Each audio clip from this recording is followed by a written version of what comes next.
What's the meaning of age? Age.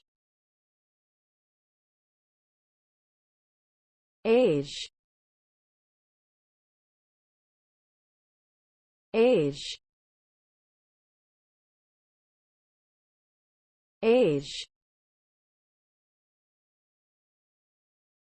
Age. Age is a measure of the amount of time that has passed since a person or object's birth or creation. It is commonly used to describe the length of time that something has existed, matured or developed, as well as to determine the chronological order of events.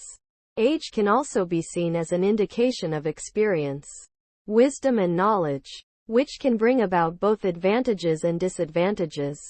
In general, age is a fundamental concept in many areas of life, including education, career, health, relationships, and society as a whole.